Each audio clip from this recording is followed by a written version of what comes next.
Assalamualaikum warahmatullahi wabarakatuh. Jumpa lagi dengan channel kami, channel yang membahas mengenai dunia pendidikan dan teknologi. Pada video kali ini saya ingin berbagi tentang kisi-kisi soal P3K Kemenak tentang moderasi beragama ataupun SKTT ujian tambahan. Ini adalah video yang ke-8 tentang soal moderasi beragama bagi teman-teman yang ikut seleksi ASN Kemenak. Ini video yang ke-8 saya bagikan tentang soal moderasi beragama. Baik, langsung saja ke soalnya.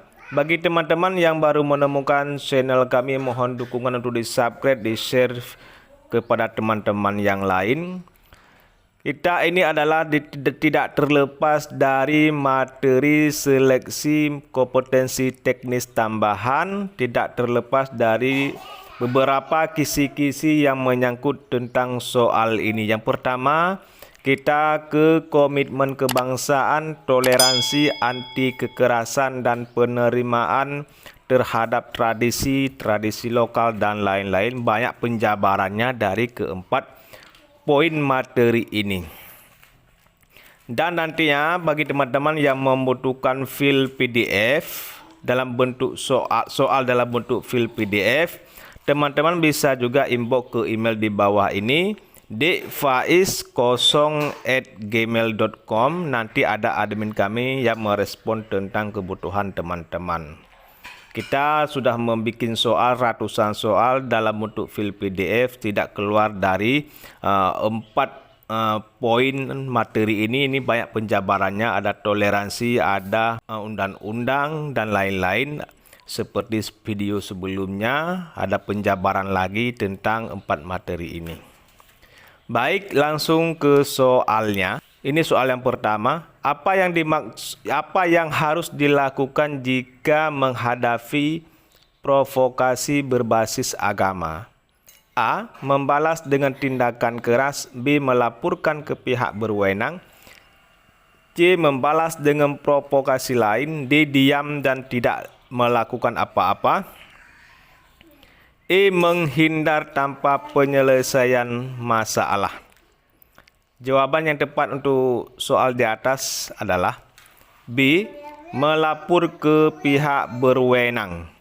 Pembahasannya, melaporkan ke pihak berwenang adalah langkah sesuai hukum untuk mencegah kekerasan. Soal selanjutnya, jika ada perayaan agama lain di sekitar tempat tinggal Anda, maka sikap yang tepat adalah A. Mengabaikan perayaan tersebut. B. Memberikan ucapan selamat atau dukungan yang wajar. C. Melarang perayaan tersebut karena berbeda keyakinan. D. Mengkritik pelaksanaan perayaan tersebut. E. Tidak peduli terhadap perayaan tersebut. Jawaban yang tepat adalah B. Memberikan ucapan selamat atau dukungan yang wajar. Pembahasannya, mengucapkan selamat atau dukungan yang wajar adalah bentuk toleransi. Soal selanjutnya, apa hubungan antara moderasi beragama dan taat konstitusi? A. Moderasi beragama mengabaikan konstitusi. B. Taat konstitusi membatasi praktik moderasi beragama. C. Moderasi beragama mendukung harmoni yang diatur dalam konstitusi. D. Konstitusi bertentangan dengan prinsip moderasi beragama. E. Moderasi beragama menggantikan supremasi hukum. Jawaban yang tepat untuk soal di atas adalah C. Moderasi beragama mendukung harmoni yang diatur dalam konstitusi. Pembahasannya, moderasi beragama mendorong harmoni sosial yang sejalan dengan prinsip hukum dalam konstitusi. Soal selanjutnya, dalam konteks berimbang, apa yang harus dilakukan ketika terjadi konflik antar umat beragama? A. Mendukung kelompok yang mayoritas. B. Mengutamakan dialog untuk mencari solusi bersama. C. Mengabaikan konflik tersebut. D. Memihak kepada kelompok yang dianggap lebih benar. E. Menyalahkan salah satu pihak secara sepihak. Jawaban yang tepat untuk soal di atas adalah B.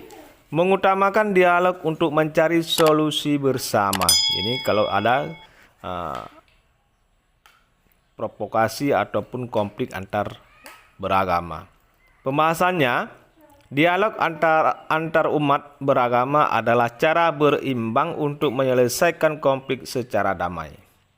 Soal selanjutnya, seorang pemimpin negara yang adil dalam konteks moderasi beragama akan A. Menyediakan fasilitas hanya untuk kelompok mayoritas. B. Menghargai kebebasan beragama semua kelompok. C. Menyalahkan kelompok minoritas dalam setiap keputusan. D. Menyebarkan paham ekstremisme. E. Menggunakan agama untuk kepentingan politik pribadi. Jawaban yang tepat adalah B.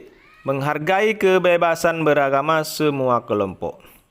Pembahasannya, pemimpin negara yang adil akan memastikan semua kelompok dapat menikmati kebebasan beragama yang setara. Soal selanjutnya, seorang anggota DPR mengusulkan peraturan yang dapat meningkatkan kesejahteraan masyarakat. Apa yang seharusnya menjadi prioritas dalam penyusun peraturan tersebut?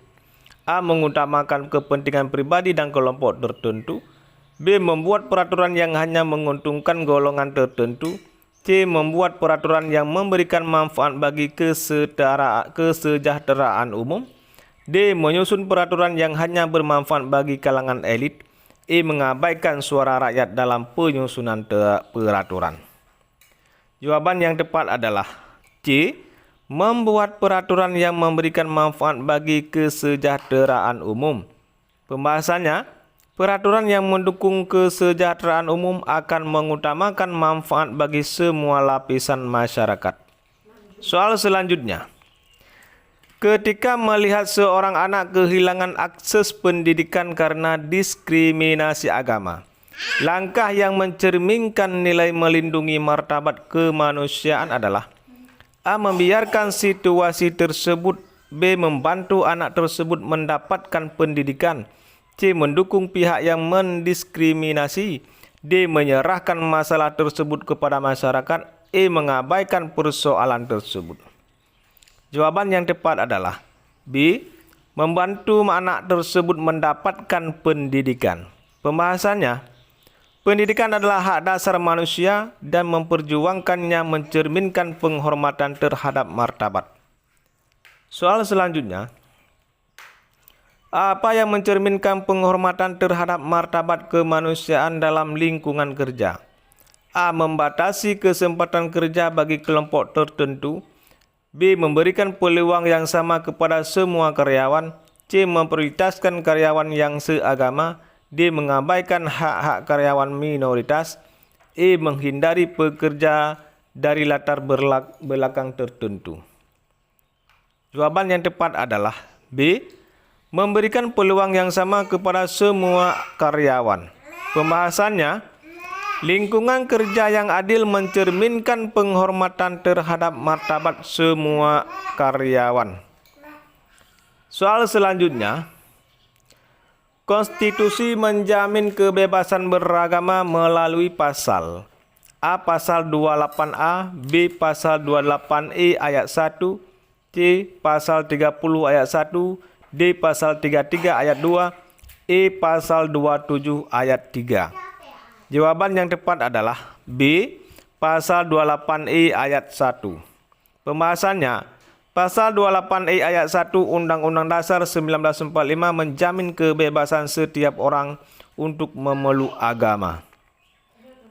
Inilah beberapa soal yang dapat saya bagikan pada kesempatan ini. Semoga bermanfaat bagi teman-teman yang mengikuti seleksi ASN di Kementerian Agama.